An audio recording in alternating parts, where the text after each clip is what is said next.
Imagine standing on ground that looks ordinary: dust, stone, silence. But beneath your feet lie the remains of civilizations that once understood the world in ways we no longer do. They built cities, monuments, and systems so advanced that even today we struggle to explain them. And then they disappeared. No final battle, no clear collapse, just silence. We study pyramids, lost cities, and ancient ruins, yet the deeper we dig, the more unsettling the pattern becomes. Every discovery answers one question and opens 10 more. Knowledge without explanations. Precision without records. Achievements without origins. So what if history isn't a straight line of progress, but a fragmented memory of something humanity once knew and lost? And if that's true, what else is still buried, waiting to be remembered? The Earth holds within it an infinite number of secrets, many of which have been forgotten by time, yet still quietly echo through the soil. From the moment we step onto ancient ruins, there's a subtle shift in the air, a sense that we are walking in the footsteps of those who lived long ago. These lost civilizations, although gone, are not completely silent. Their presence remains in the artifacts they left behind, the stories they inscribed in stone, and the ruins that stretch endlessly across landscapes. But while we are fortunate enough to uncover pieces of their history, what we often forget is that each artifact discovered brings with it not just answers, but even more questions. These questions hang in the air, as delicate as the dust we disturb when we dig, and they compel us to look deeper, to search harder, to seek more than just the obvious. The study of archaeology is often portrayed as a simple process of discovery, of finding the past in pieces and assembling it into a coherent whole. But what if there is more to it than that? What if every discovery only brings us closer to an even greater mystery, one that still eludes our understanding? This is the allure of archaeology. It isn't just about what we find, but what we fail to find, the hidden layers of history that lie buried beneath the surface of every dig, every ruin, and every artifact. There are places where history does not just end. It holds its breath, waiting for someone to uncover its truths. These are the forgotten places, the lost cities, the tombs and temples, where the deepest mysteries of human civilization still lie dormant.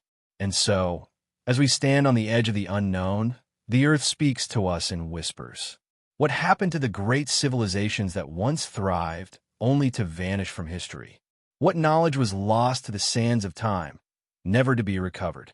Each ruin we explore holds within it the potential to reveal more than just the past. It holds the possibility of connecting us to something greater, something beyond our comprehension. The path of discovery is not a straight line, but a labyrinth, twisting and turning through the unknown, leading us toward answers that may be hidden in plain sight, or buried so deeply beneath the earth that they will never be found. In the coming journey, we will explore some of the world's most enduring and perplexing archaeological mysteries. From the pyramids of Egypt to the ancient city of Atlantis, these enigmatic places have captivated imaginations for centuries. But the deeper we look, the more we begin to understand that perhaps the true secrets of these lost civilizations aren't found in their monuments or writings, but in the gaps, the shadows, and the unanswered questions that continue to haunt us. The stories we will uncover are not just those of the past, but reflections of our own desire to understand what came before us, to connect with a history that, for all its grandeur, is forever elusive. The story of human civilization is often told as a linear progression, where each discovery, each breakthrough, marks a clear step forward in our development. But this narrative overlooks the deeper mysteries that lie within the origins of ancient cultures. While history textbooks may present the rise of civilizations like the Sumerians, the Egyptians, and the Indus Valley peoples as a natural evolution, there are strange gaps in the timeline, peculiarities that defy simple explanations. How did these cultures, seemingly isolated from one another, arrive at such sophisticated systems of writing, engineering, and governance? The further we delve into these ancient worlds, the more we realize that their achievements may have been far more complex and mysterious than we initially believed. Take the Sumerians, for instance. They are credited with the invention of writing, one of the most monumental achievements in human history. Yet, the origins of their script remain shrouded in mystery. How did a seemingly small group of people in Mesopotamia develop such an advanced system of communication, and what drove them to create it? Was there an ancient knowledge passed down from a forgotten civilization, or was it the result of a sudden intellectual leap that we struggle to comprehend today? The answers remain elusive, hidden beneath layers of time and lost to the vagaries of history. Similarly, the ancient Egyptians, whose pyramids and tombs continue to captivate our imagination, seem to have had access to a level of architectural knowledge that defies explanation. The precision with which the Great Pyramids of Giza were built is unparalleled in ancient history. But what are the technology and techniques used in their construction? Mainstream archaeology dismisses the idea of advanced technologies or lost civilizations influencing the Egyptians. Yet some of the most intriguing evidence suggests otherwise. Could it be that the Egyptians were not the sole creators of these monuments? Were they perhaps influenced by a forgotten culture, one that left behind no trace of itself except for these colossal structures? Even more perplexing is the Indus Valley Civilization, one of the most enigmatic ancient cultures to ever exist. The cities of Harappa and Mohenjo-daro were marvels of urban planning, with advanced drainage systems, standardized brick sizes, and a layout that seems to suggest a high degree of organization and foresight. Yet, we know almost nothing about the people who built these cities. Their language remains undeciphered, their origins unknown, and their eventual collapse remains a mystery. How could a civilization so advanced, with so many accomplishments, vanish without leaving a trace?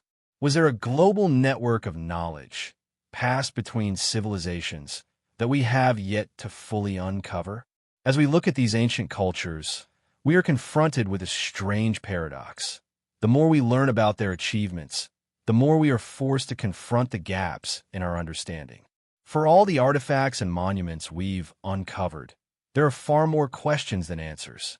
Were these civilizations the products of isolated brilliance, or were they part of a greater, interconnected world of ancient knowledge, one that has been lost to time?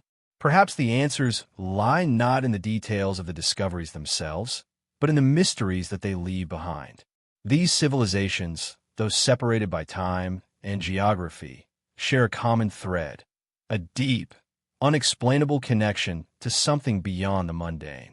Whether it's the intricate writing systems of the Sumerians, the architectural feats of the Egyptians, or the urban sophistication of the Indus Valley, each of these cultures seems to have tapped into an ancient source of knowledge, one that is yet to be fully understood.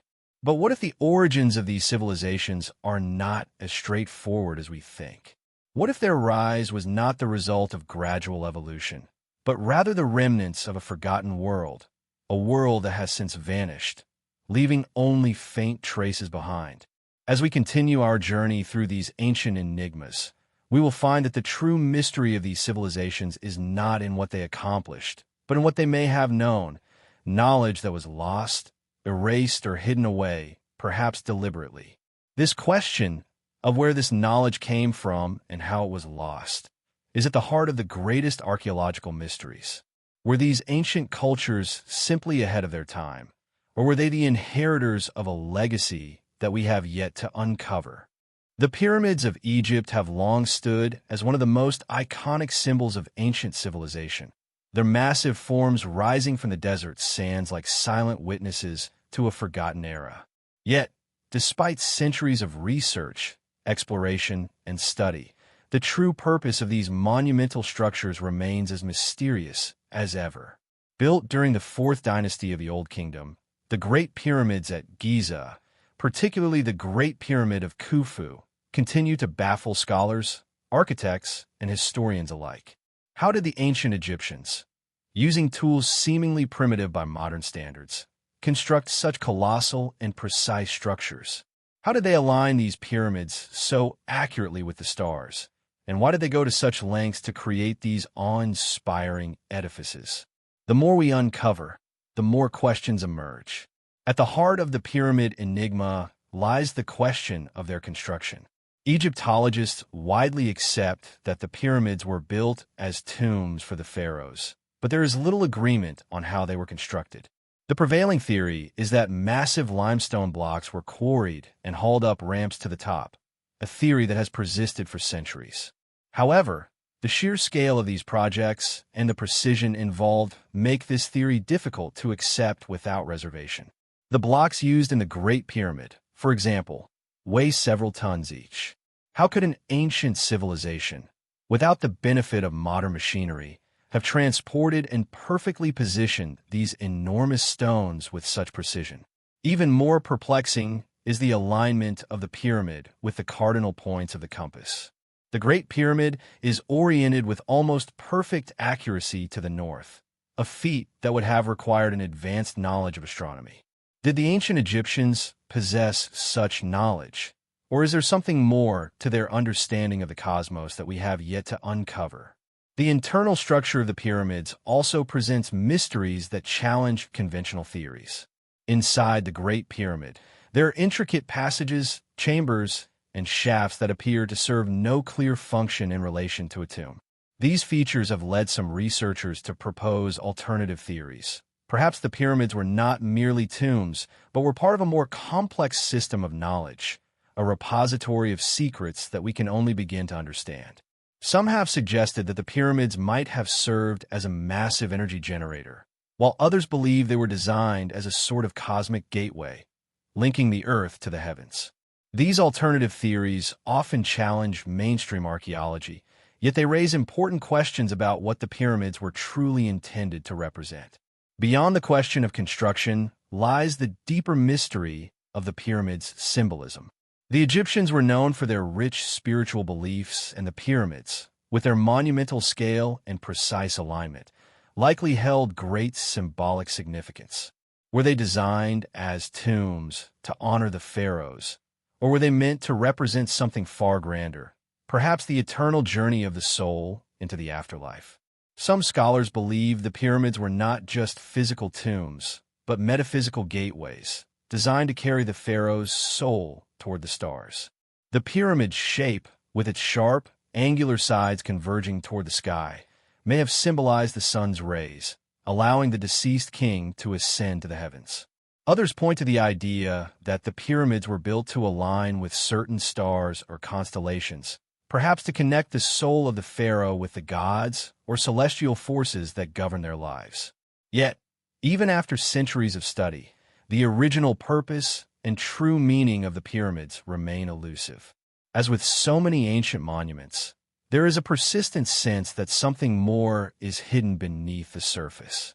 The Sphinx, situated nearby, also adds to the intrigue, its gaze directed toward the pyramids. Could the Sphinx have been part of the same cosmic plan? Did the pyramids and the Sphinx together form a symbolic landscape, one that reflects the Egyptians' deeper understanding of the cosmos, a knowledge that we are only now beginning to uncover? Despite the advances in modern technology that allow us to scan the pyramids and explore their inner chambers, there are still countless mysteries that remain unsolved. In recent years, new discoveries have come to light, such as the finding of hidden chambers within the Great Pyramid, suggesting that there may be more to this monument than we ever imagined.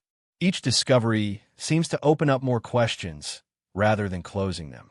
It is as though the pyramids are designed to resist our understanding, refusing to reveal their deepest secrets, even to the most advanced technology of our time. As we continue to search for answers, the pyramids stand as a testament to the ingenuity and mystery of ancient Egypt. While many believe the pyramids were created for a specific purpose, the true meaning behind their creation is still uncertain, lost in the sands of time. Were they merely tombs, as we have been led to believe, or were they part of a far grander vision, one that transcends our understanding of what is possible? The pyramids of Egypt remain an enigma, a silent echo from the distant past, inviting us to look deeper, to question, and to search for the hidden secrets that lie just beneath the surface. The Great Sphinx of Giza sits silently on the edge of the desert like a patient guardian, its weathered face watching over the sands as it has for thousands of years. Carved from a single limestone ridge, the Sphinx is more than just a statue. It is a symbol of ancient Egypt's depth, enigma, and forgotten wisdom. Its enormous body stretches across the plateau with an almost otherworldly stillness, as though it is holding back secrets too profound to be casually revealed. The mystery of the Sphinx isn't just in its size or shape, nor in its solemn, unblinking gaze. The true enigma lies in its origins, its purpose, and the possibility that beneath its massive paws lies a hidden chamber, one that could potentially reshape our understanding of human history. The conventional view holds that the Sphinx was built around 2500 BCE during the reign of Pharaoh Khafre. It is widely believed that the face of the Sphinx is a stylized representation of Khafre himself, standing guard in front of his pyramid. However, this theory, though accepted for decades, has increasingly come under scrutiny. The Sphinx's face, eroded by centuries of wind and sand, is difficult to identify with certainty. Its proportions do not perfectly match typical Old Kingdom royal portraits, and some researchers have noted that the head appears disproportionately small compared to the rest of the body. This has led to speculations. Was the head recarved at a later date from an older, larger sculpture? Was the body of the Sphinx originally something else, perhaps a lion or another mythical creature whose head was modified much later? If the head was indeed reworked during a different era, it implies that the Sphinx itself is far older than traditionally believed. This theory gained traction when geologists examined the patterns of erosion on the body of the Sphinx. While wind and sand erosion are expected in the desert environment, the deep vertical fissures along the Sphinx's sides bear a closer resemblance to water erosion, specifically heavy rainfall. Yet, Egypt hasn't seen such rainfall for thousands of years, long before the reign of Khafre. This observation sparked a controversial hypothesis. The Sphinx may date back to a much earlier civilization, one that existed before the Sahara became a desert, perhaps even before recorded history itself. If true, this would challenge much of what we believe about the timeline of human civilization. It suggests the possibility of a forgotten culture capable of constructing a monument of immense scale and complexity. The idea is both thrilling and unsettling. It confronts us with the possibility that our understanding of ancient history is incomplete and that entire chapters of humanity's past are still hidden beneath the sands, waiting to be rediscovered. Beneath the Sphinx, the mysteries grow even deeper. Rumors of hidden chambers and underground tunnels have circulated for decades, fascinating researchers and inspiring countless theories. Ancient texts refer to a hall of records, a legendary chamber said to contain ancient knowledge, perhaps from time before the Egyptian civilization itself. While mainstream archaeology largely dismisses these legends as symbolic or mythical, several scientific studies using ground-penetrating radar and seismic surveys have detected anomalies beneath the Sphinx's surface. Rectangular voids and hollow areas seem to exist beneath its paws, and passages appear to run under the monument and possibly connect to larger underground networks near the pyramids. Despite these findings, access to most of these areas remains restricted, leading some to speculate about what could be hidden there. Could the Sphinx be guarding an archive of forgotten history?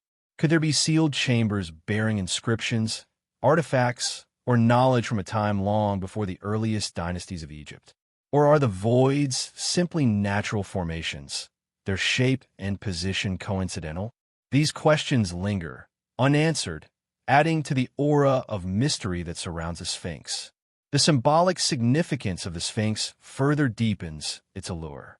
In ancient Egyptian culture, the lion was a powerful symbol of strength, protection, and divinity. Combining the lion's body with a human head was no accident. It represented a union of physical power with intellectual command. The Sphinx may have been designed as a guardian, a celestial sentinel overseeing the sacred plateau of Giza. But guardian of what? The pyramids? The knowledge within them? Or something even deeper, something we have yet to uncover? Many scholars have suggested that the Sphinx was intentionally aligned with the sun and stars in a way that reflects the Egyptians' deep understanding of astronomy. During the equinoxes, the sun rises directly in line with the Sphinx, illuminating its face in a moment of cosmic harmony. Some theories go even further, proposing that the Sphinx once gazed directly at the constellation Leo around 10,500 BC. If this alignment was intentional, it would support the idea that the Sphinx is much older than traditionally believed. It would also imply that ancient people possessed astronomical knowledge far beyond what we assume for their time. The erosion, the geological anomalies, the astronomical alignments, and the mysterious voids beneath the Sphinx all combine to create a puzzle that resists simple explanations. Each piece suggests that the Sphinx might not be the work of a single pharaoh or even a single era. It may instead be the product of layered history, reworked, repurposed, and reinterpreted across millennia. Perhaps the Egyptians themselves inherited the Sphinx from an earlier culture and chose to preserve it as a sacred monument, reshaping its face, but keeping its ancient body intact. If that is true, then the Sphinx is not just a guardian of Egypt's history, but a bridge between civilizations, linking our known past with a forgotten one. The possibility of hidden chambers beneath the Sphinx continues to inspire curiosity. While official excavations have been cautious, some researchers believe that we are on the verge of discovering something monumental, something that could reshape human history. The idea of a chamber filled with ancient knowledge may sound like fantasy, but throughout history, many myths have turned out to be based on forgotten truths. In a world where entire cities have been lost for centuries, only to be rediscovered beneath jungles or oceans, the idea of a hidden chamber beneath the Sphinx doesn't seem impossible. It seems, instead, like a lingering mystery that has simply remained undiscovered due to time, caution, or the shifting sands of history. Yet, perhaps the truest mystery of the Sphinx lies not in its construction or its age, but in the feeling it evokes.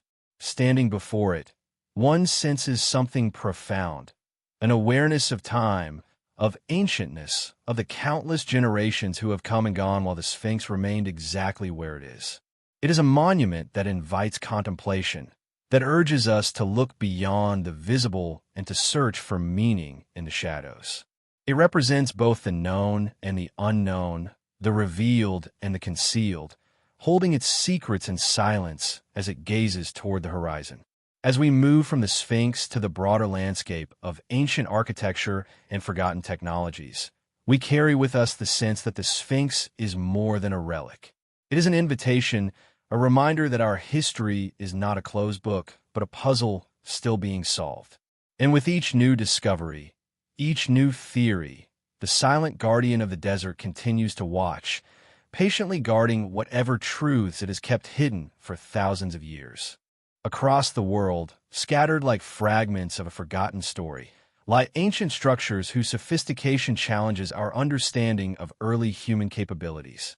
Each monument, whether found in Egypt, Peru, Mesopotamia, or the distant islands of the Pacific, carries with it a quiet reminder that our ancestors may have known far more than we often assume.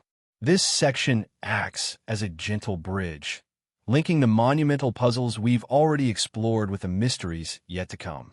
It invites us to pause and reflect, to consider that perhaps these ancient wonders are not isolated miracles, but part of a larger, interconnected pattern.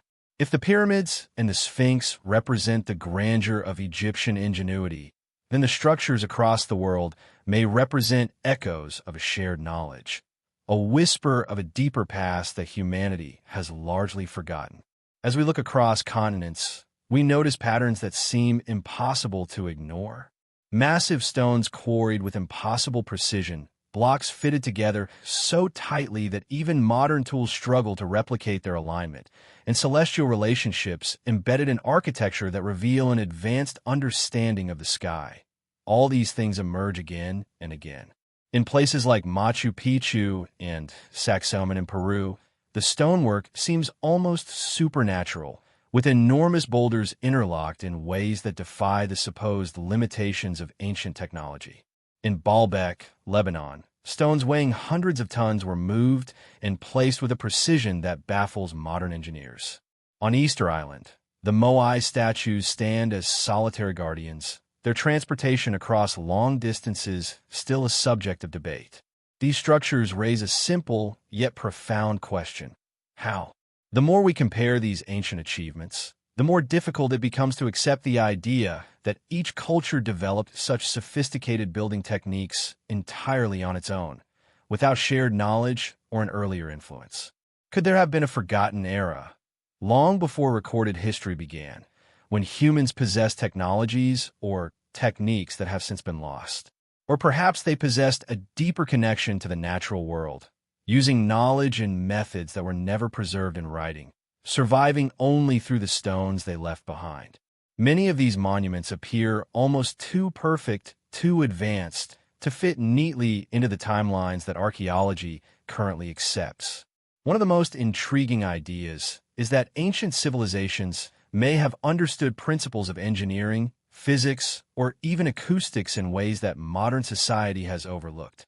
Some researchers believe that resonant frequencies, sound manipulation, or the natural vibrations of Earth's materials could have played a role in moving or shaping giant stones. Others propose that ancient builders had a refined knowledge of magnetism, gravity, or even basic machinery that simply did not survive the erosion of time. While these theories remain speculative, they all stem from one undeniable truth: the evidence of extraordinary skill is etched into stone across the planet. Even mainstream archaeologists acknowledge that certain ancient technologies remain unexplained. We see this in the perfectly drilled holes in Egypt's granite, the impossibly straight cuts in South American stonework, and the strange presence of tool marks that suggest knowledge of advanced methods.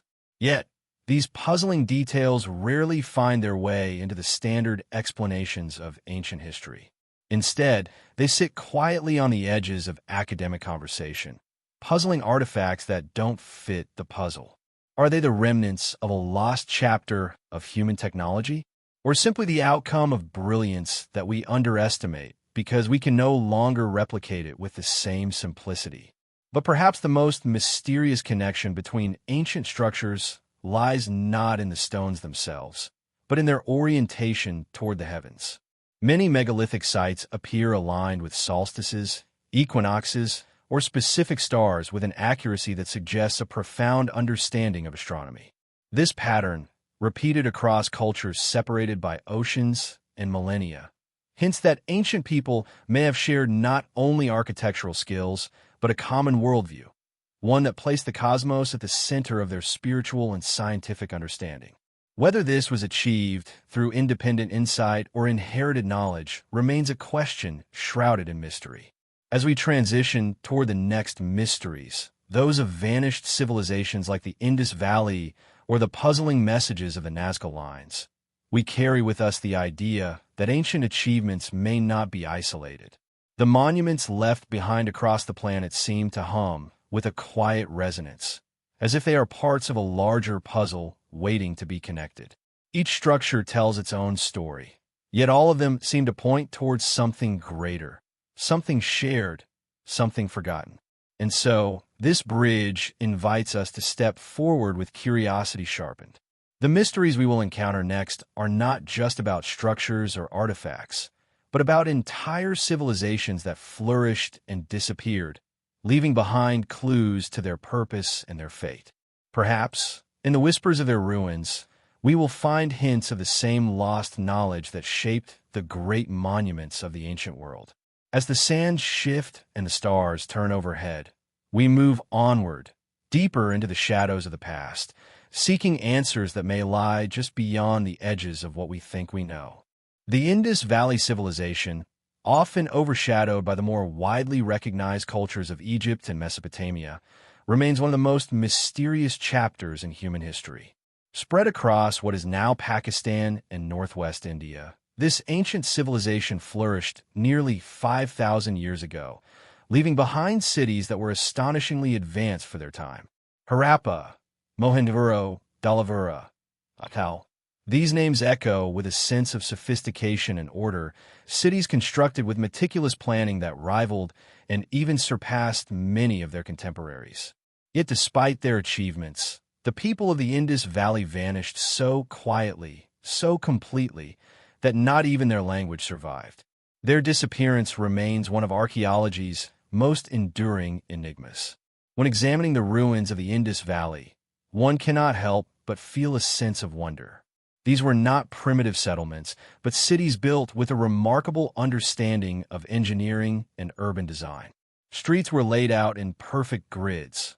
Homes were equipped with private wells and drainage systems, and the larger cities possessed complex wastewater channels that suggest a level of civic planning unmatched until modern times. The bricks used in construction were standardized in size, pointing to a coordinated system of production governed by regulations or shared knowledge. Public baths, granaries, elevated platforms, and precisely designed reservoirs were part of everyday life. Such advancements hint at a society that valued order, cleanliness, stability, and collective responsibility. But perhaps the most fascinating aspect of the Indus Valley civilization is what we cannot read. The civilization's script, etched into seals, pottery, and stone, remains undeciphered. Dozens of attempts have been made to unlock its meaning, but the symbols remain silent. Without longer inscriptions or bilingual text to guide us, their language remains an unbroken code. And so, the people of the Indus Valley speak to us only through the layout of their cities and the artifacts they left behind, but their thoughts, beliefs, histories, and daily lives remain inaccessible. This linguistic silence adds a haunting layer to the mystery of their disappearance. A civilization so organized, so capable, and so widespread simply vanished, and left behind no readable record to explain why. Theories about the collapse of the Indus Valley civilization range from environmental changes to foreign invasions to internal decline, but none provide a completely satisfying explanation. Archaeological evidence suggests that several cities were gradually abandoned rather than destroyed. There are no clear signs of large-scale warfare, no mass graves indicating sudden catastrophe, and no definitive clues pointing to a single cause. Instead, the disappearance appears almost too orderly, as though the people simply walked away from their homes and never returned. Streets once filled with life became silent. Wells once used daily dried up or were left untouched. Carefully designed structures began to crumble under shifting sands and changing climates. One widely discussed theory proposes that climate change played a significant role. The once powerful Sarasvati River, believed by some to be central to the civilization, may have shifted or disappeared due to tectonic changes, depriving cities of water. Similarly, changing monsoon patterns might have caused droughts, forcing populations to migrate. Yet this explanation still leaves gaps. A civilization so vast and established would not have disappeared uniformly. It would have adapted, shifted, and continued in fragments. But the Indus Valley people seem to have left behind no trace of themselves in later cultures, not in language, symbols, traditions, or architecture. It is as though they dissolved into history itself.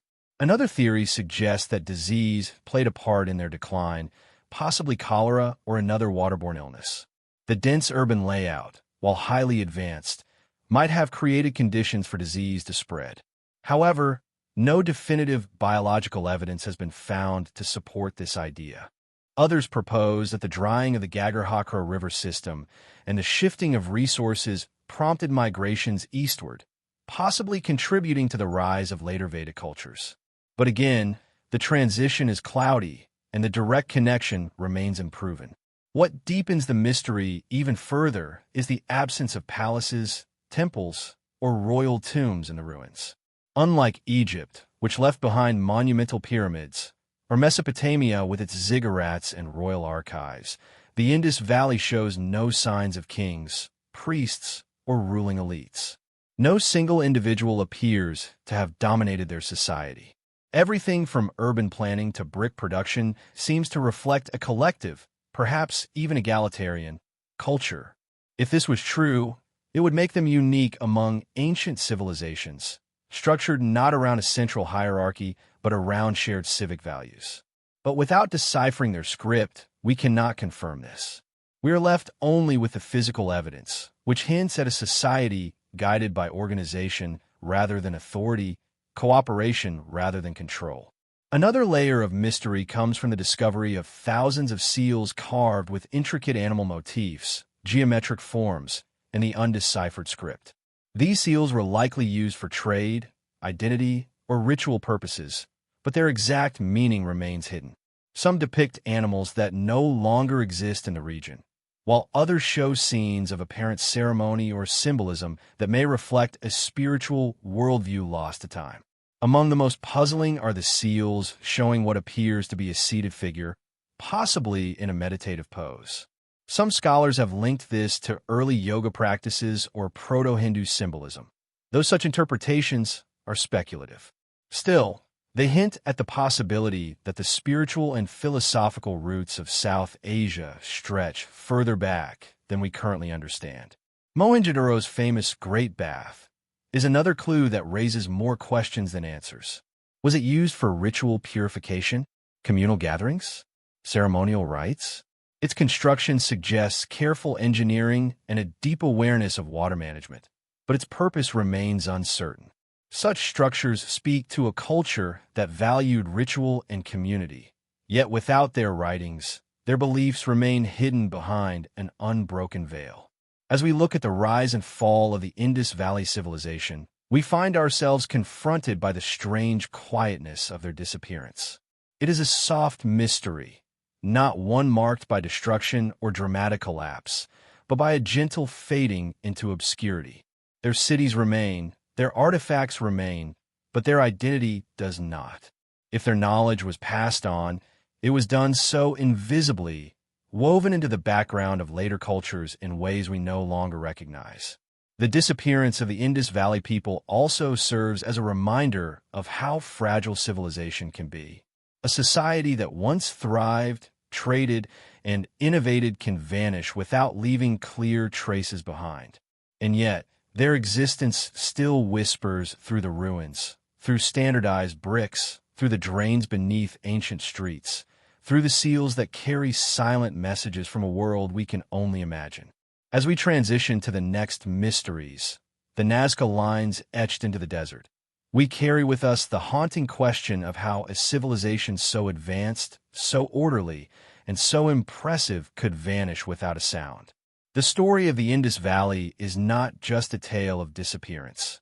It is a reminder that history holds countless secrets in the spaces where explanations fail. It invites us to listen closely, to read between the lines of what was left behind, and to recognize that some mysteries endure not because they are unsolvable, but because time has chosen to preserve their silence. The enigma of the Nazca Lines, Section 7, unfolds across the silent Peruvian desert, where enormous geoglyphs stretch across the landscape like messages written not for humans, but for the sky. These immense shapes, colossal spiders, spiraling monkeys, towering hummingbirds, and perfectly straight lines extending for miles, have remained one of archaeology's most puzzling mysteries for centuries. Created by the Nazca culture nearly 2,000 years ago, these lines lie carved into the Earth's surface with a precision that feels almost uncanny. From the ground, they appear as shallow paths in the desert soil, but from above, they transform into works of breathtaking scale and symmetry. In a world with no airplanes, drones, or elevated viewpoints, the question arises like a whisper carried by desert winds. How and why did a pre-Incan civilization create images only fully visible from the heavens? The geography of the Nazca Desert itself plays a crucial role in preserving these lines. The dry climate, nearly absent rainfall, and steady winds protect the designs from erosion, keeping them almost perfectly intact despite the passage of centuries. The desert floor is coated with a layer of iron-rich rocks that oxidize under the sun, turning them a dark reddish-brown. When the Nazca people removed these stones, they exposed a lighter layer of soil beneath. This simple act, scraping away the top layer, created high-contrast designs visible across wide distances. Yet while the technique may be straightforward, the meaning behind the lines remains shrouded in shadows. Each figure feels like a silent symbol, its purpose lost to time, its message carried across ages but never fully understood. Scholars have proposed countless theories to decode the mystery. Some believe the lines served astronomical functions, aligning with solstices, stars, or important seasonal markers. Others suggest they were ritual pathways used in ceremonies to honor deities, walked upon slowly, symbolically, as part of sacred journeys. Still others have proposed that the geoglyphs were offerings to the gods of rain and fertility, their immense scale meant to appeal to divine forces believed to dwell in the sky. Yet none of these theories answers every question, and the desert continues to guard its secrets with quiet determination. The lines resist explanation, slipping between possibilities like shifting sands. Among the most famous geoglyphs is the colossal figure of the hummingbird, an image etched with flawless precision, its beak, wings, and tail rendered with delicate symmetry despite spanning hundreds of feet. The hummingbird, often seen as a symbol of resurrection, endurance, and the soul's journey, invites interpretations connected to spirituality and nature. Nearby lies the monkey, its long tail spiraling into a perfect geometric coil that scholars still marvel at.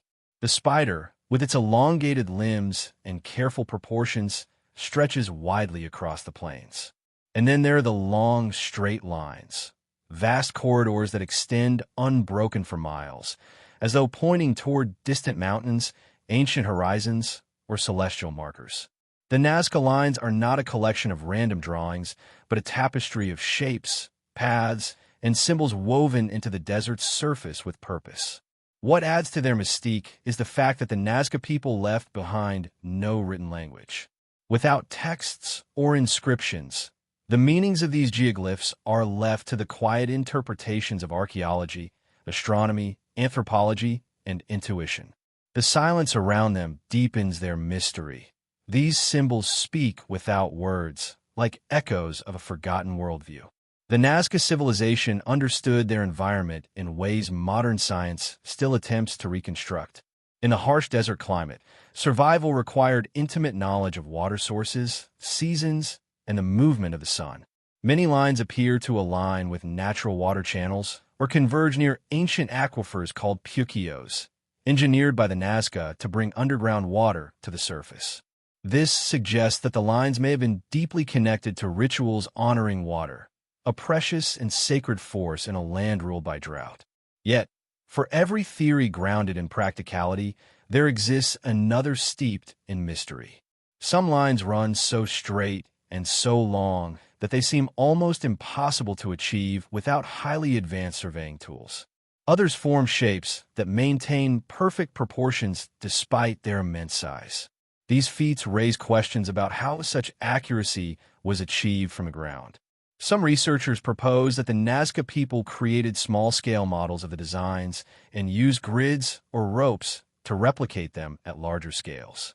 Others believe that elevated foothills around the region provided partial vantage points, allowing them to oversee and adjust their outlines.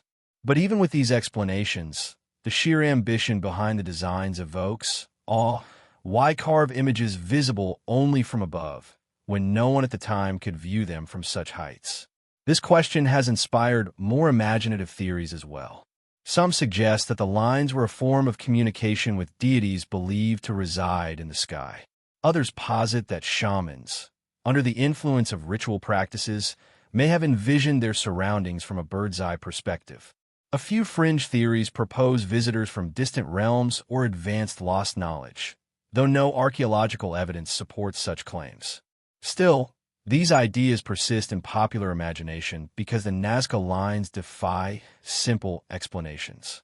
They occupy the boundary where history brushes against mystery, inviting wonder without offering clarity. Walking across the Nazca Desert today feels like stepping into a place suspended between worlds.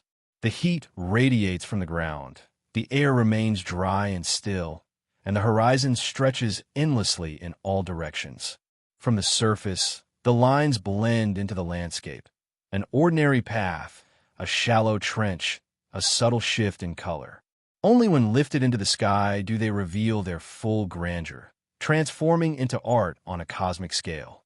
This contrast between the unseen and the spectacular echoes the broader theme of many archaeological mysteries. The past hides breathtaking achievements in plain sight, waiting for a shift in perspective to reveal their meaning.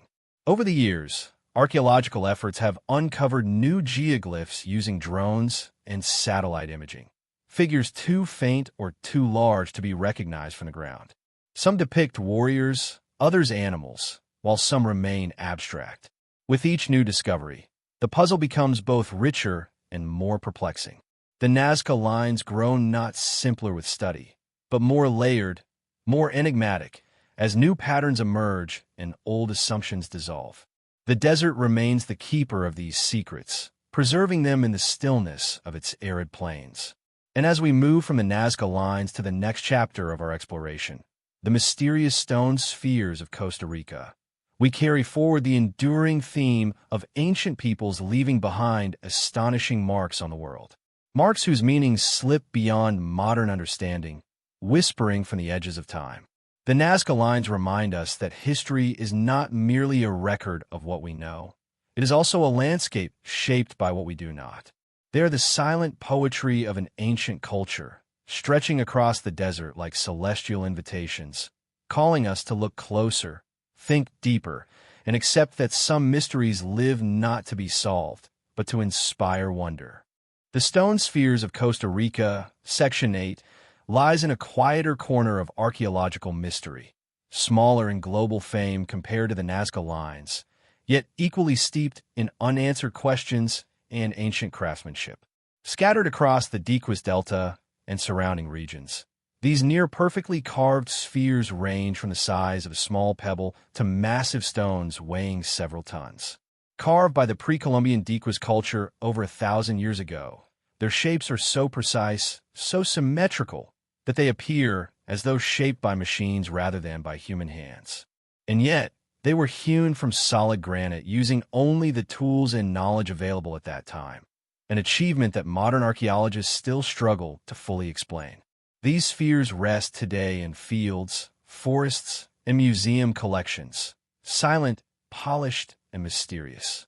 Many were found arranged in geometric patterns, aligned in straight lines, placed in triangles, or gathered in circular formations, as if part of a grand but forgotten design.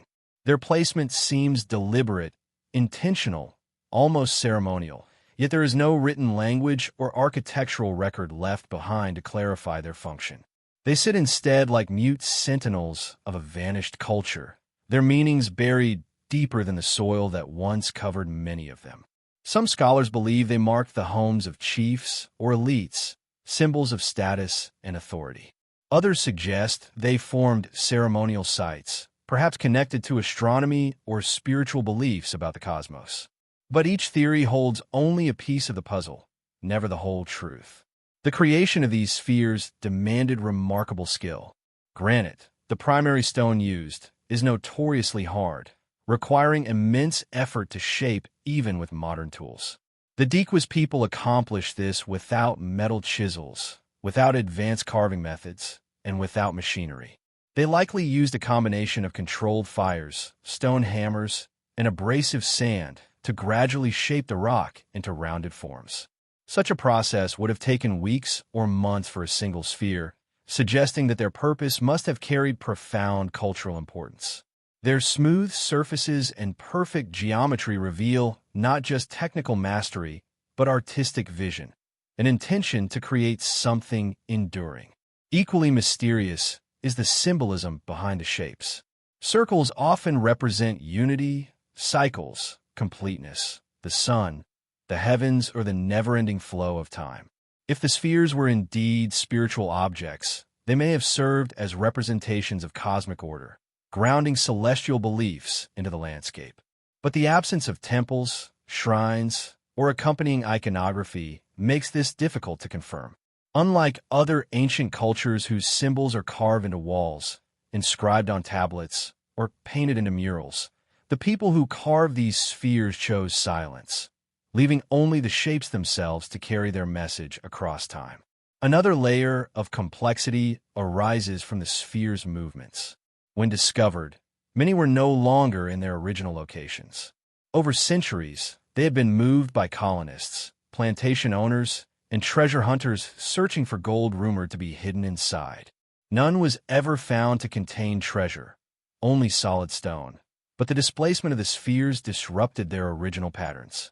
This makes reconstructing their purpose even more challenging, as the arrangements visible today may not reflect the intentions of the ancient carvers. It is as though the message was written, erased, rewritten, scattered, and partially lost in the process. Yet even with these uncertainties, the spheres carry a quiet elegance. Their simplicity is deceptive. Each one embodies a blend of engineering, artistry, and cultural expression. Standing before them, one feels the weight of time in a literal sense. The idea that something carved so meticulously has endured centuries of rain, heat, and human intrusion. They possess a presence that is both grounded and enigmatic, inviting contemplation rather than demanding explanation. Their very existence pushes modern observers to reconsider assumptions about ancient societies, reminding us that sophistication does not always manifest in towering monuments or complex inscriptions. Sometimes, it appears in the silent perfection of a stone. The Dequist culture itself disappeared long before European contact, leaving behind few clues. Their villages, agriculture, and everyday life remain only faintly documented through scattered archaeological remains. The stone spheres thus stand as the most prominent legacy of an entire civilization, the final echoes of a people whose knowledge systems, rituals, and beliefs are largely unknown. In this sense, the spheres become even more powerful, not just artifacts, but symbols of the fragility of cultural memory. A reminder that entire worlds can vanish, leaving behind only enigmatic traces that future generations struggle to interpret. As we drift from this chapter of smooth stone shapes and lost cultural meanings toward the next stretch of mystery, moving into the shadowed corridors of ancient tombs and forgotten temples, the spheres remain in our thoughts as a testament to the artistry and unknown mastery of ancient hands. Their quiet roundness contrasts beautifully with what comes next: structures of angles, chambers, and carvings that offer their own puzzles. And so, Section 8 closes with the same soft sense of wonder it began with, reminding us that mystery lives not only in grand monuments or vast landscapes, but also in the perfect curve of stone whose purpose time has chosen not to reveal. The Tomb of the Silver Pharaoh, Section 9, leads us gently into the shimmering shadows of ancient Egypt. Yet not the Egypt of golden masks and towering pyramids that the world knows so well. Instead, this is the quieter, lesser-known story of Pharaoh Sissinzai, a ruler of Egypt's 21st dynasty whose burial chamber remained untouched for more than 3,000 years. While the tombs of powerful pharaohs like Tutankhamun were plundered by thieves long before modern archaeologists arrived, the resting place of Sissinz was spared, hidden beneath layers of shifting earth and forgotten for centuries. When French archaeologist Pierre Montet discovered it in 1940, he uncovered something extraordinary: a burial filled not with gold, but with treasures crafted from gleaming silver, an incredibly rare material in ancient Egypt, valued even more highly than gold itself. Entering the tomb feels like stepping into a different version of Egyptian splendor. The sarcophagus of Sissinzai, carved from solid silver, reflects craftsmanship so refined that it seems to glow even in dim light. Intricate hieroglyphs, delicate facial features, and protective symbols were hammered and shaped with a precision that feels almost impossibly advanced for the time. Silver was scarce in Egypt, and acquiring enough of it to create such a monumental artifact speaks to networks of trade and influence that extend far beyond the Nile. Yet despite the wealth implied by these objects, the pharaoh himself remains a mysterious figure, one whose life is far less documented than those of the great kings who ruled centuries before him. What deepens the mystery of the Silver Pharaoh's tomb is the period in which he lived. The 21st dynasty was an era marked by political fragmentation, divided power, and shifting religious authority. Egypt was not united under a single strong ruler. Instead, it was a time of regional kingdoms, priestly influence, and internal uncertainty. Yet even in this era of division, Sisenza's burial stands out as one of the most lavish ever discovered. Why did this particular pharaoh receive such extraordinary treatment? What political, religious, or symbolic forces allowed him to be buried with treasures surpassing even some of the most famous rulers in Egyptian history? These questions linger, unanswered, in the corridors of his tomb. Inside his burial chamber were exquisite pieces of jewelry, gold masks belonging to other royals, alabaster vessels, and intricately carved canopic jars that held the embalmed organs of the pharaoh. Many artifacts demonstrated masterful metallurgy, gold inlay, silver casting, and electrum detailing that suggest a flourishing artistic tradition. Yet, unlike Tutankhamun's tomb, which was filled with objects intended to guide the king through the afterlife, the Silver Pharaoh's tomb carries a slightly different atmosphere. There's a sense of quiet dignity here, a subdued beauty shaped not by excessive opulence, but by balance, symmetry, and craftsmanship. Each item appears chosen with deliberate care, each symbol placed with intention rather than extravagance. One of the most intriguing aspects of the excavation was the condition of the remains. Sisenza's mummy had deteriorated severely due to the humid environment of the Nile Delta, unlike the dry desert tombs that preserved other ancient bodies. This decay makes it difficult for researchers to study his physical characteristics, health, or cause of death. It is as though time conspired to protect his treasures, but not his body, leaving us with only half the story. The tomb gives generously in material wealth, but remains reluctant to share deeper details about the man himself. The contrast adds a layer of gentle frustration to the mystery, a reminder that even great discoveries often bring only partial clarity. Scholars have also debated the connections between Sisen's and the royal family of Tanis, where he ruled. The presence of artifacts belonging to other kings in his tomb raises questions. Were these heirlooms, offerings, reused items from earlier burials, or signs of shifting political alliances that shaped the landscape of power at the time?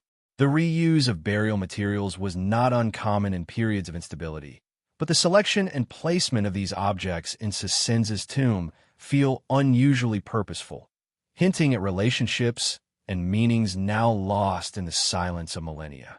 In the dimly lit rooms where the Silver Pharaoh rested undisturbed for thousands of years, one can imagine the quiet reverence with which ancient priests prepared his body, placed the amulets on his chest, and sealed the chamber with rituals whose words have faded with time. There is a softness to this mystery, a sense that the tomb was not meant to dazzle with spectacle, but to preserve a moment of dignity for a ruler who governed during a complicated chapter of Egyptian history.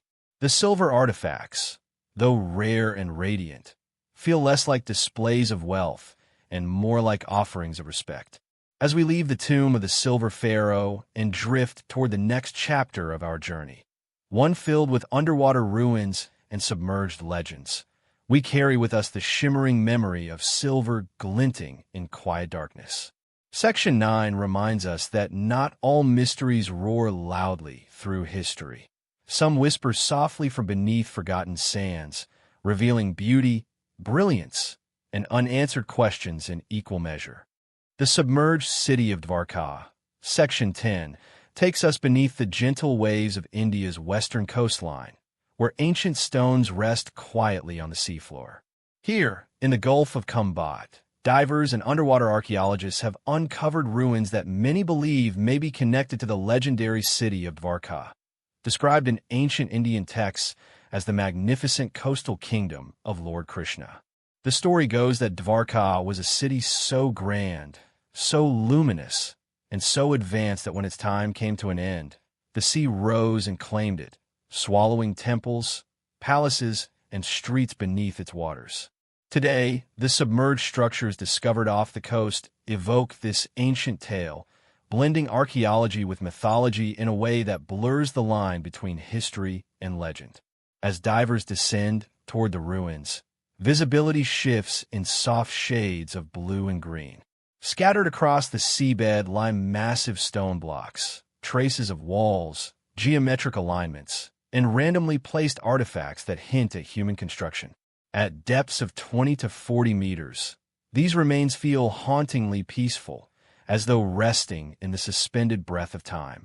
The underwater world muffles sound, creating an atmosphere that heightens the sense of mystery. Were these fragments part of a real, thriving city? Or are they natural formations shaped by the ocean's slow, patient hands? That question has lingered since the first discoveries were made. Geological and archaeological studies suggest that the ruins may be at least 9,000 years old, placing them far earlier than the traditionally accepted timeline of urban civilization in the region. This alone has sparked intense debate in the academic world. If the submerged structures truly belong to a city from that era, then it would rewrite much of what we understand about early human settlements in South Asia. But the ocean holds its secrets tightly. Evidence is difficult to gather, visibility is often low, and the sea continuously shifts sediment around the ruins. The challenges of underwater excavation make every discovery slow, uncertain, and incomplete. Yet, despite these difficulties, the shapes and arrangements found beneath the waves feel too structured, too deliberate, to be entirely natural. Ancient Indian literature describes Dvarka as a dazzling city built on the coast, fortified with walls, adorned with monumental towers, and connected by grand gateways. It was said to be Krishna's capital, a city filled with music, wisdom, and spiritual energy. According to the legend, after Krishna left the world, the sea rose and consumed Dvarka, fulfilling a divine prophecy. The poetic imagery of a vanishing city, a kingdom lost to the tides, remains vivid in cultural memory. When modern discoveries revealed underwater structures near the traditional site of Dvarka in Gujarat, many began to wonder whether myth had been quietly echoing history all along. Among the findings are pieces of pottery, anchors, and artifacts that appear handcrafted, suggesting trade, craftsmanship, and habitation. Large foundation stones hint at organized architecture, while rectangular formations resemble the outlines of rooms or courtyards. Some stones bear marks that could be tool-cut, though erosion makes such details difficult to confirm. The ocean both reveals and hides. It uncovers fragments while obscuring their context, offering glimpses but withholding full clarity. This tension between discovery and uncertainty keeps Dvarka's mystery alive. One of the most compelling theories is that the region experienced drastic sea level changes thousands of years ago. As ice ages ended and coastlines shifted, entire settlements may have been submerged.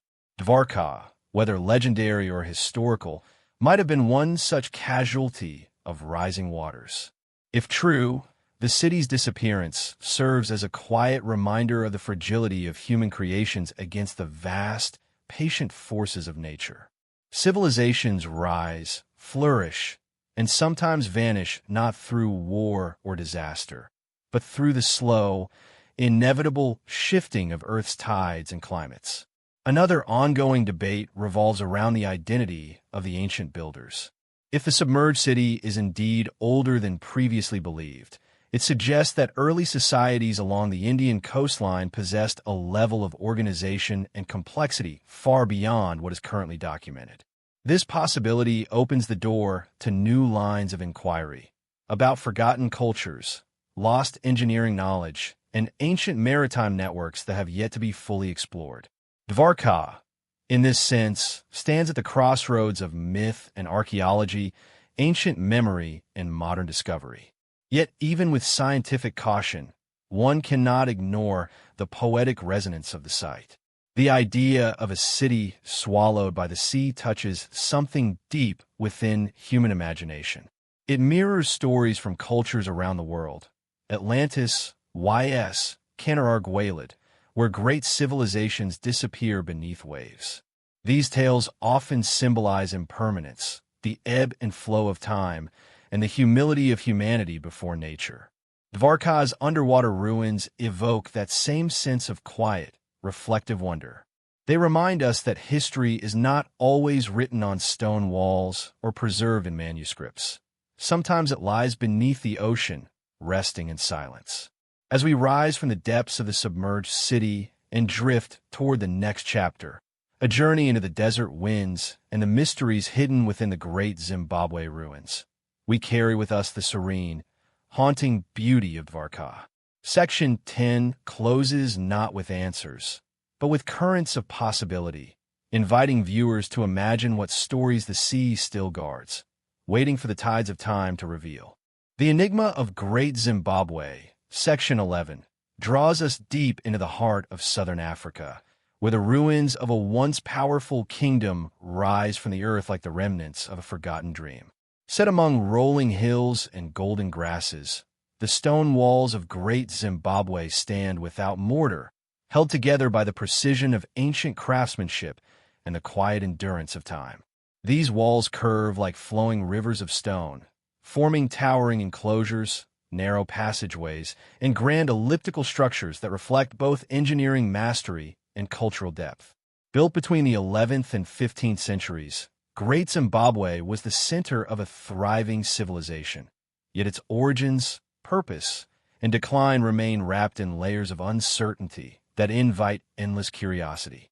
Walking through the ruins, one immediately feels the weight of silence. No written records survive from the Kingdom of Zimbabwe, leaving the stones themselves to tell the story. The great enclosure, with its soaring walls, seems less like a fortress and more like a ceremonial or royal space, though no one knows for certain. Some walls rise more than 10 meters high, curving gracefully in ways that reflect aesthetic intention as much as structural ambition. The precision with which the stones are stacked, each fitted carefully without mortar, reveals a sophisticated understanding of balance, weight, and form. These were not haphazard constructions. They were deliberate, carefully planned, and executed with a mastery passed down through generations. For years, early European explorers refused to believe that the ancestors of Shona people could have constructed such a monumental site. In their prejudice, they attributed the ruins to foreign builders, Phoenicians, Arabs, even biblical figures. But archaeological evidence has long since proven that Great Zimbabwe was the work of indigenous Africans, skilled in architecture, trade, and governance.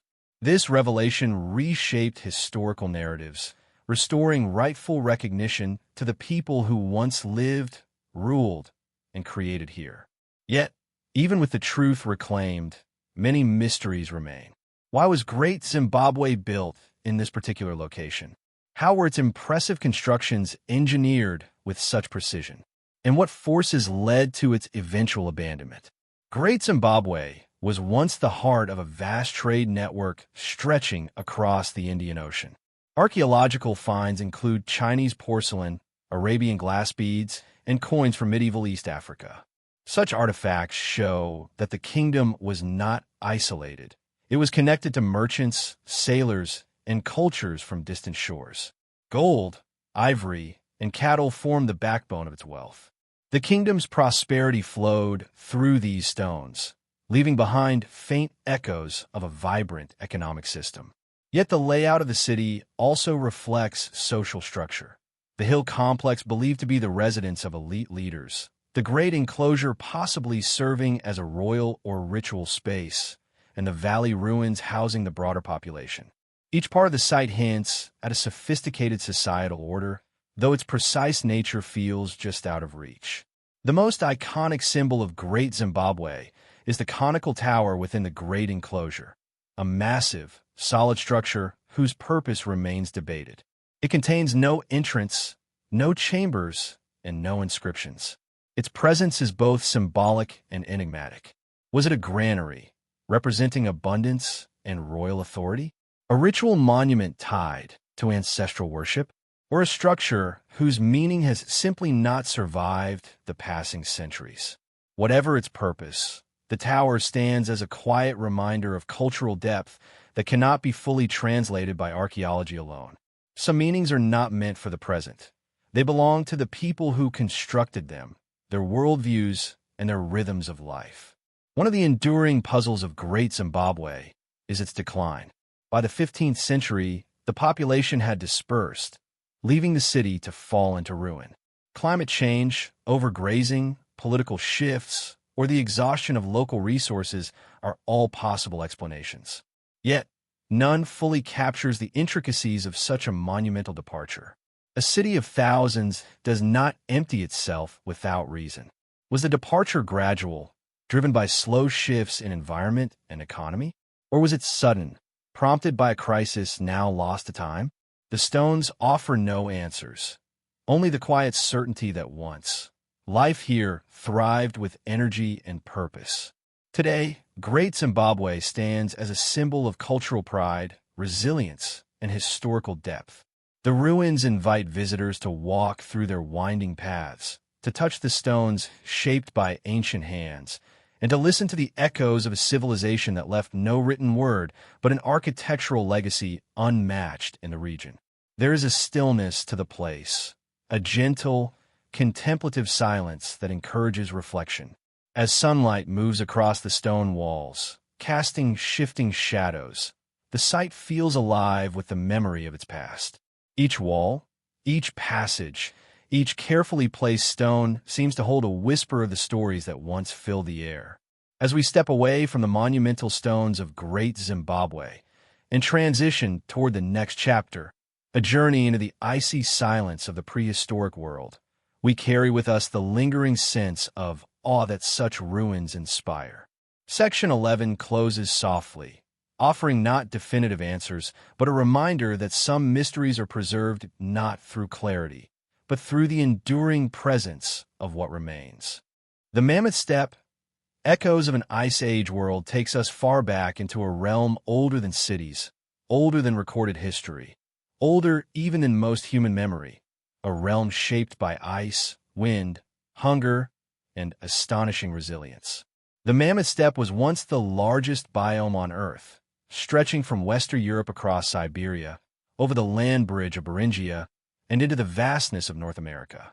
It was a world so immense and so rich that it supported millions of animals, from woolly mammoths and steppe bison to ancient horses, cave lions, and the early humans who depended on them for survival. Though the Ice Age ended more than 10,000 years ago, traces of that frozen world linger today in the bones that emerge from melting permafrost, in the caves filled with prehistoric art, and in the genetic memories of species that still walk the earth.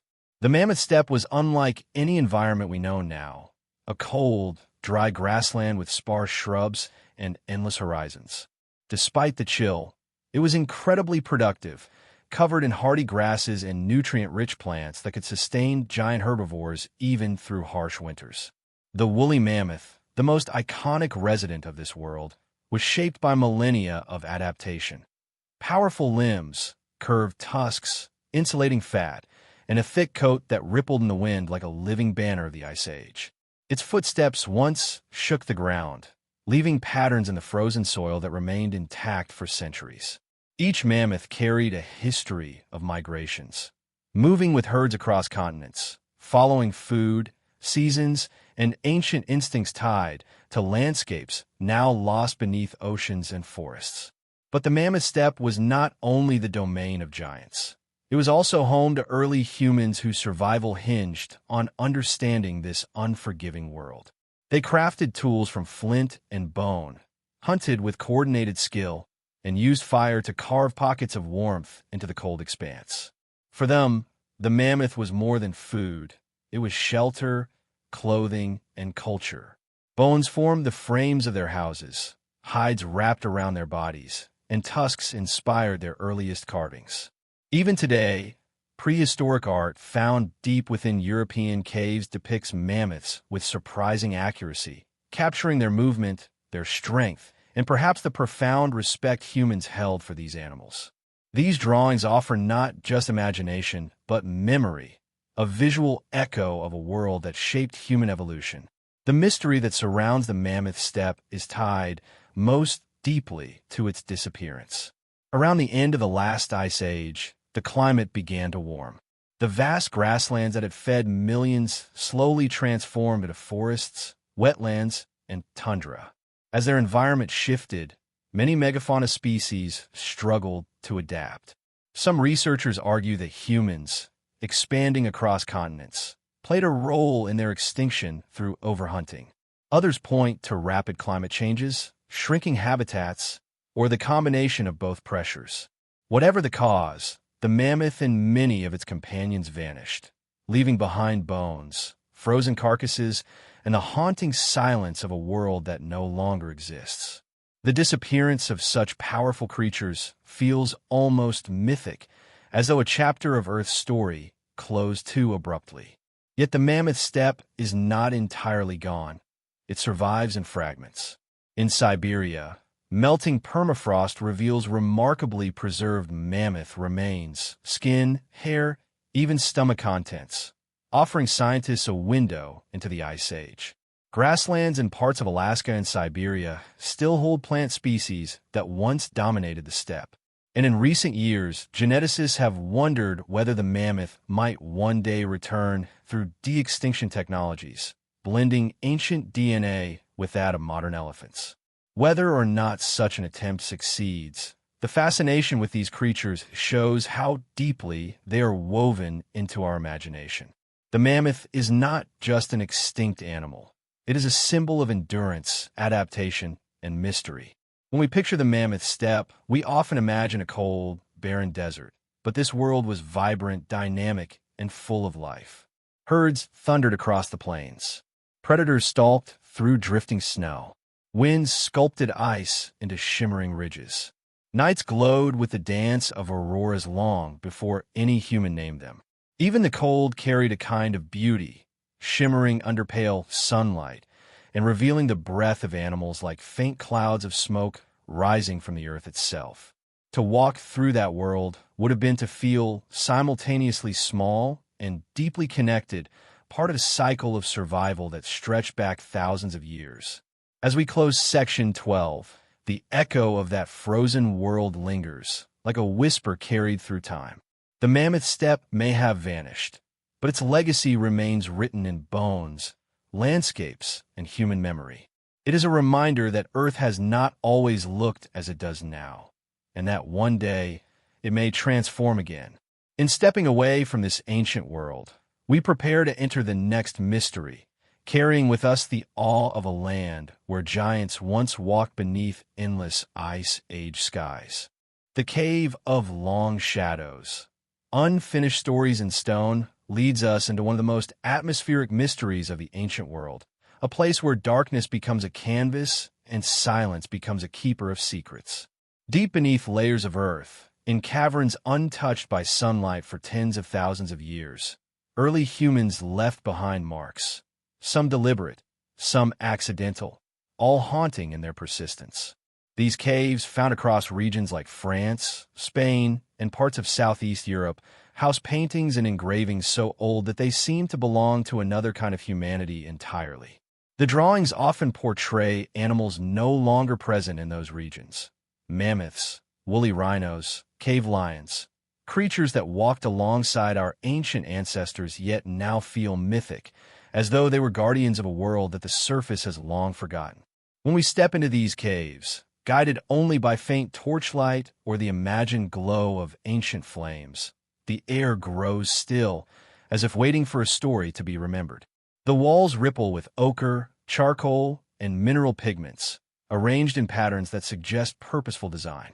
Some animals appear in motion, painted with multiple limbs to create a sense of running or shifting in the flicker of firelight.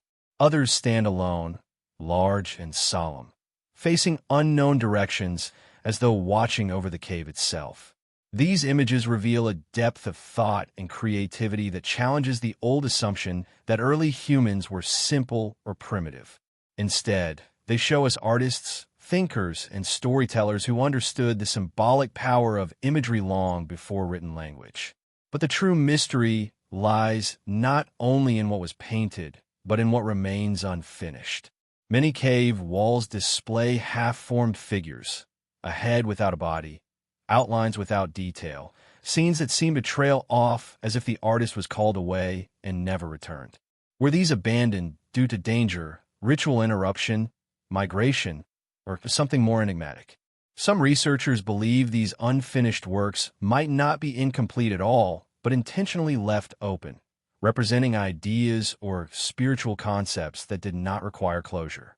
Others think they might signify transitions between seasons, migrations, or life stages, captured in a visual language modern researchers still struggle to decode.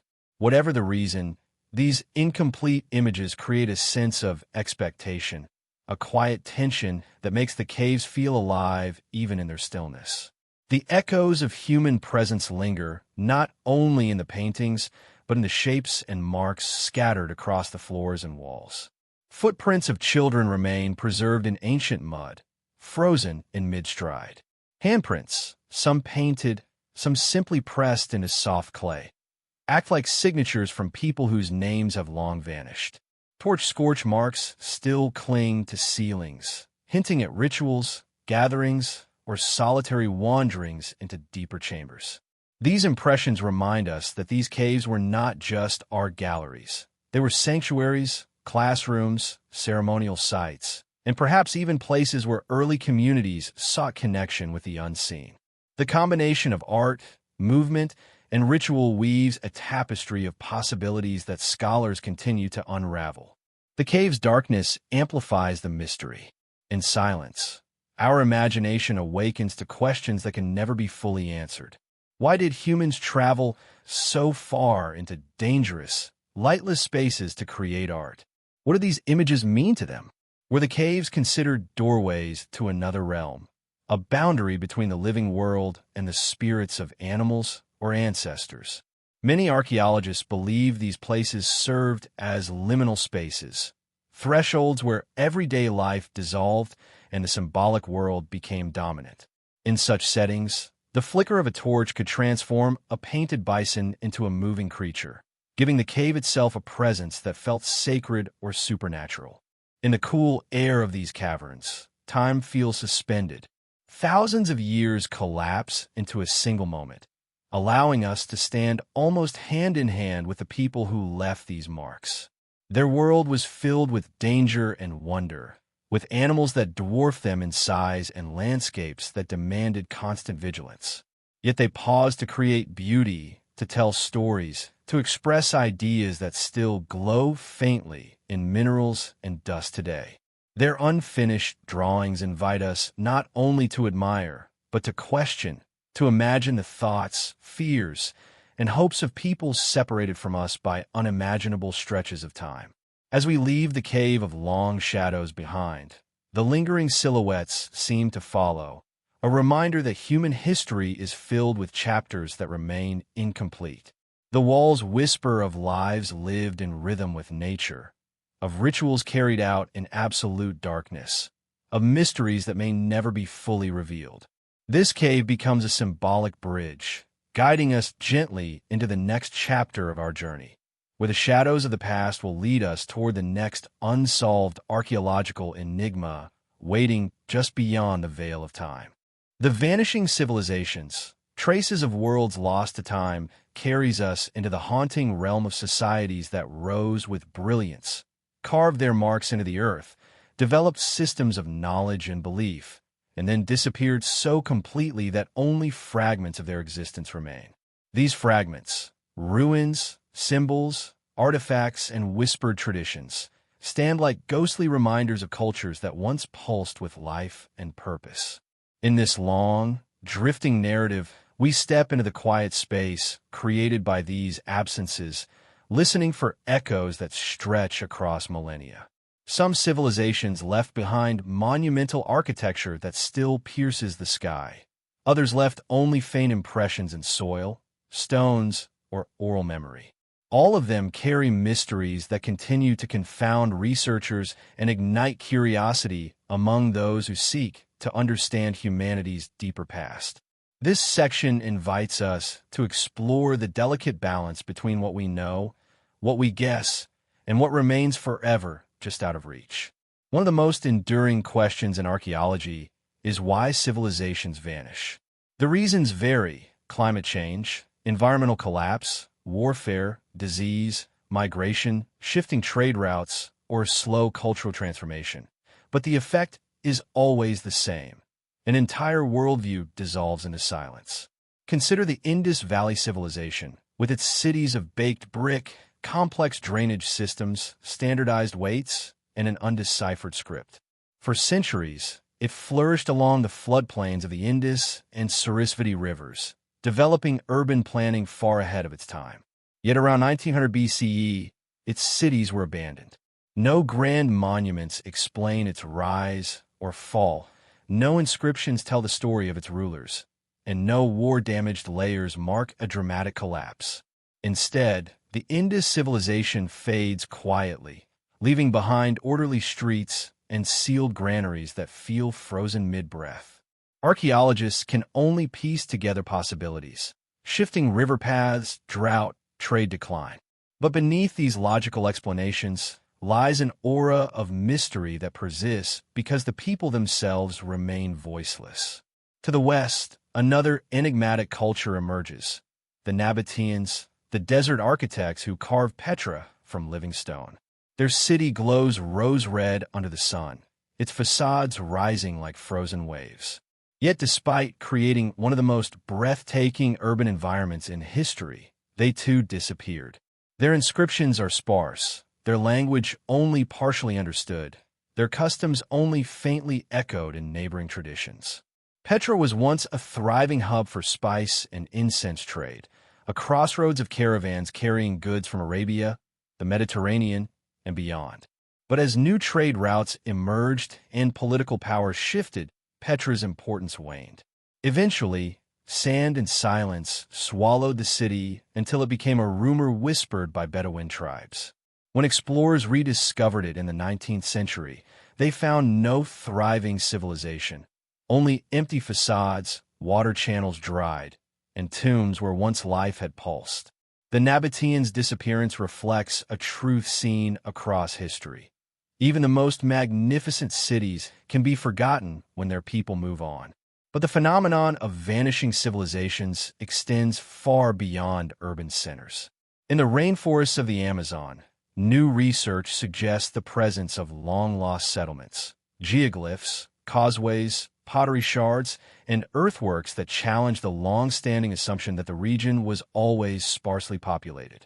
These patterns imply the existence of societies that shaped the landscape through careful, intentional agriculture, transforming soil into terra preta, a rich black earth that remains fertile for millennia. Yet no written records survive, no monumental ruins stand above the canopy. Instead, the evidence is subtle.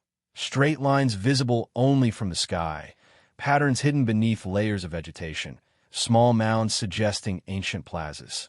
These clues reveal a world that was once vibrant and organized, but which later dissolved as forests reclaimed the land. Whether their decline resulted from European contact, internal changes, or environmental shifts remains uncertain. What we do know is that nature, patient and persistent, erased most traces, reminding us that even thriving civilizations can be absorbed back into the earth.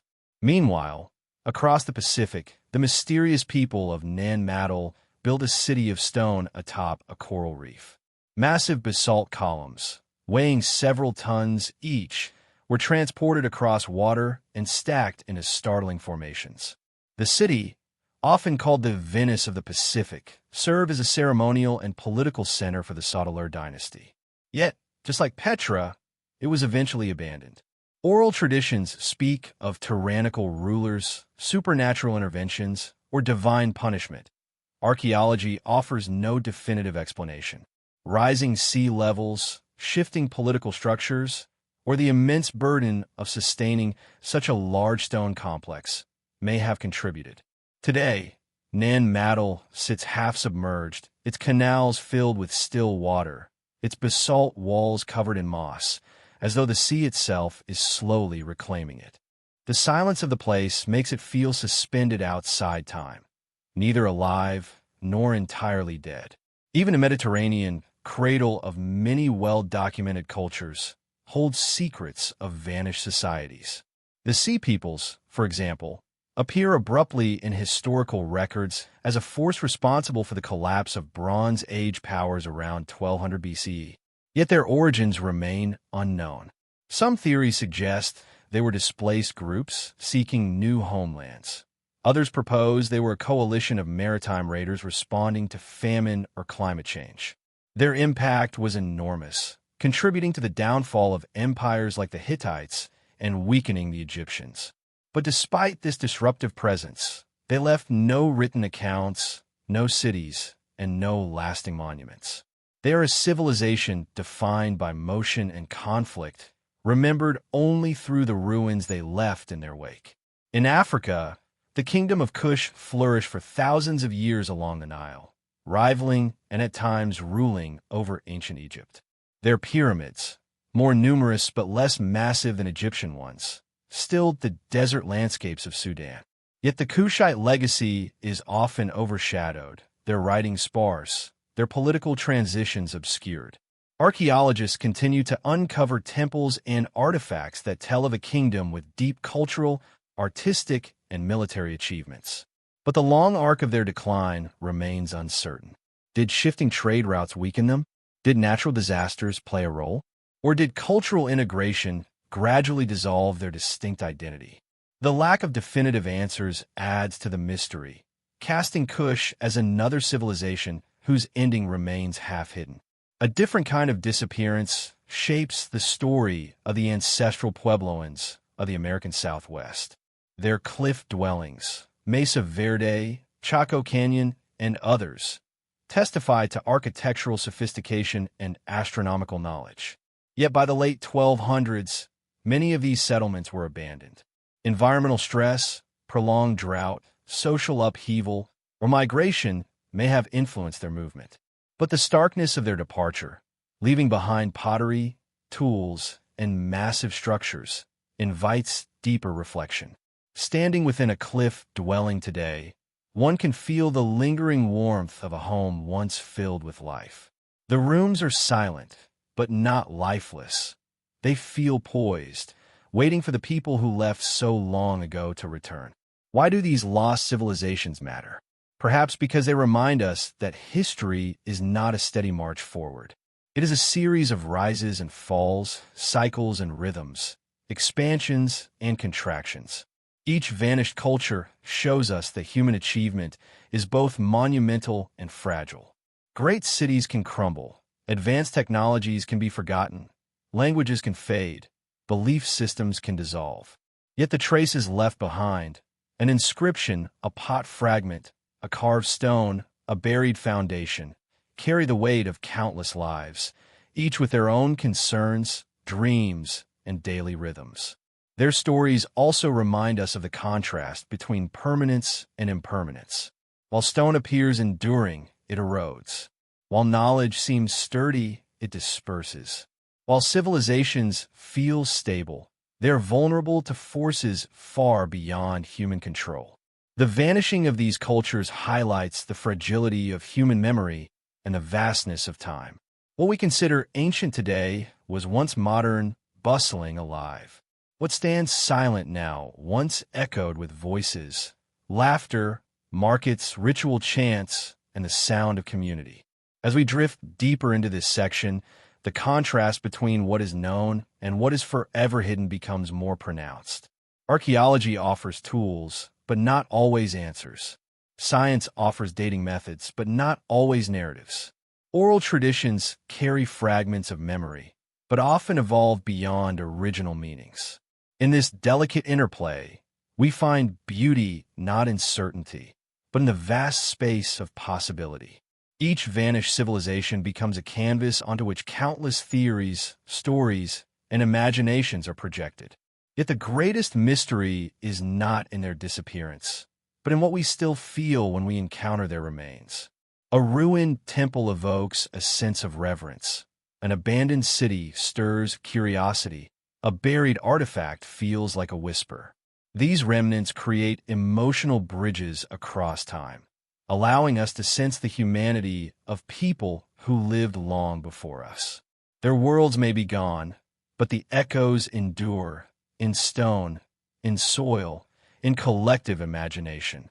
As Section 14 closes, we drift from these vanished civilizations with a deeper appreciation for the fragility and resilience of human cultures.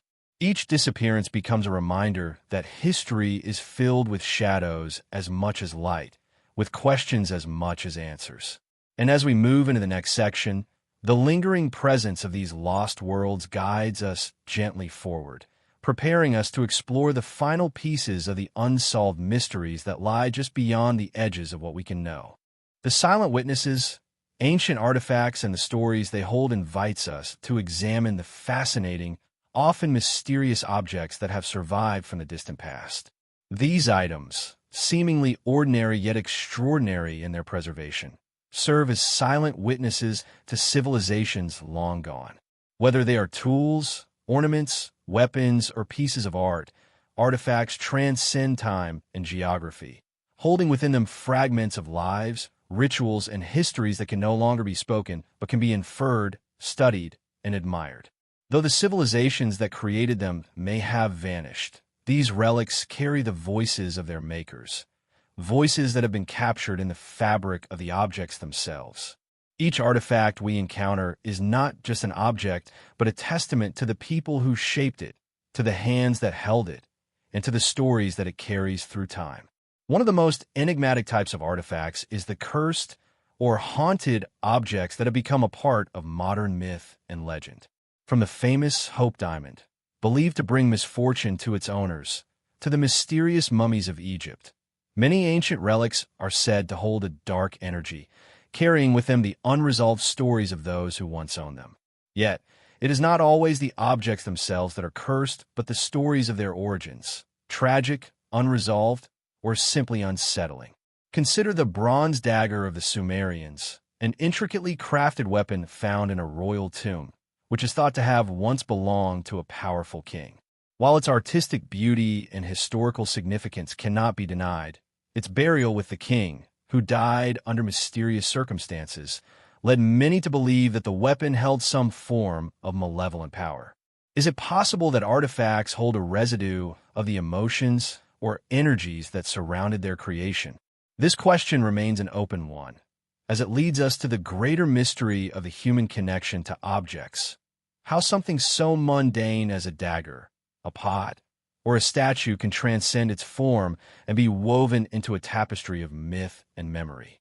Among the more tangible artifacts are those connected to religious and spiritual practices, objects that provided both meaning and function to the societies that created them. Take, for instance, the mysterious and elaborate burial masks of the ancient Egyptians.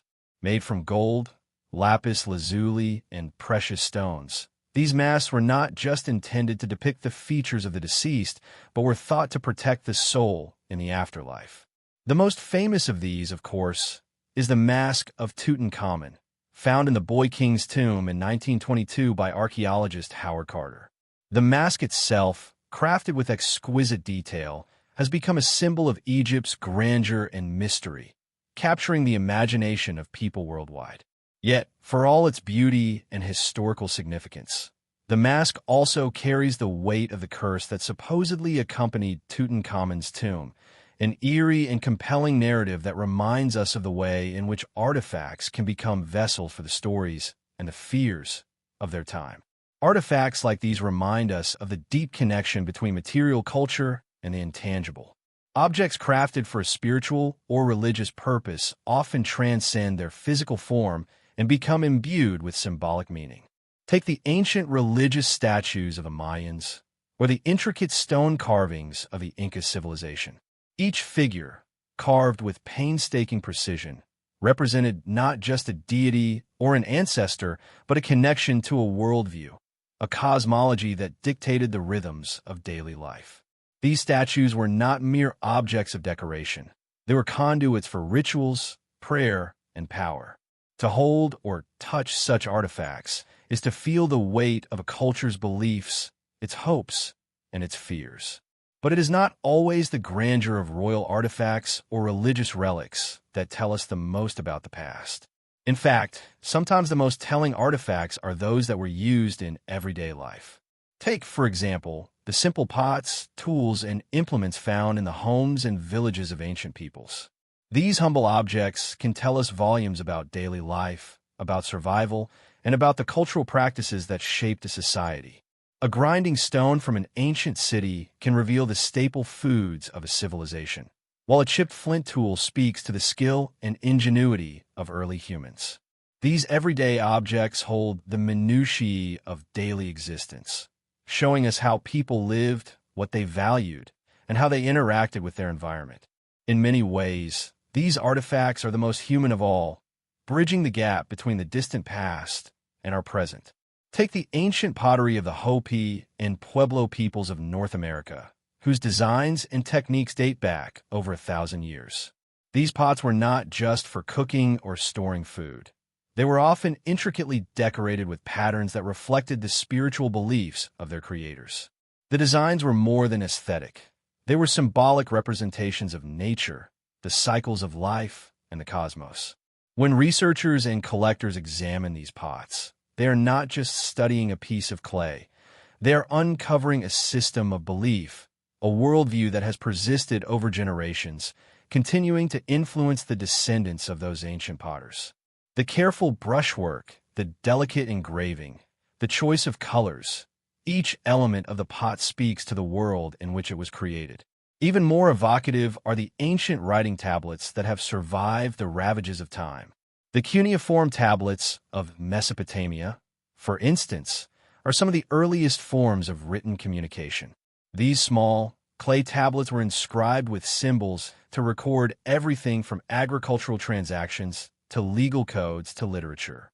Some of the most famous texts, such as the Epic of Gilgamesh, survive in fragments, their stories and teachings passed down over thousands of years. But even the less well-known tablets, containing records of daily life and commerce, provide insights into a civilization that lived and thrived thousands of years ago. These writings were more than just a way to record information. They were a method of preserving knowledge, ideas, and culture for future generations. And while many of the meanings behind these ancient inscriptions remain a mystery, each tablet offers a glimpse into the intellectual and creative capacities of the people who used them. In many cases, artifacts also offer a window into lost or forgotten technologies, providing us with evidence of innovation and discovery that may have been overshadowed by time. Take, for example, the remarkable Antikythera mechanism, an ancient Greek analog computer discovered in a shipwreck off the coast of Antikythera in 1901. This intricate device, made of bronze and equipped with gears and dials, was used to predict astronomical positions and eclipses. Despite being over 2,000 years old, the Antikythera mechanism was more sophisticated than any technology until the development of similar devices in the 14th century. Its discovery reshaped our understanding of ancient technology, revealing the remarkable scientific knowledge possessed by the Greeks long before the Renaissance. Similarly, the discovery of ancient Roman concrete, which was used in the construction of iconic structures such as the Pantheon and the Colosseum, has fascinated modern engineers. Roman concrete was made using volcanic ash, lime, and seawater, creating a durable material that has withstood the test of time. Modern scientists have studied this material extensively, hoping to unlock the secrets behind its longevity. In many ways, Roman concrete is a metaphor for the way in which artifacts can hold the secrets to the past, hidden knowledge that modern technology and innovation are only beginning to uncover. And then there are the personal artifacts, the rings, coins, and jewelry worn by individuals, some buried with their owners, others passed down through generations. These artifacts connect us directly to the people who lived in distant times, offering a glimpse into their personal lives and identities. A coin with the image of a Roman emperor, a ring from the Byzantine Empire, a necklace from the ancient Egyptians. All these objects carry stories that are both public and private. They tell of love, of power, of trade, and of personal significance.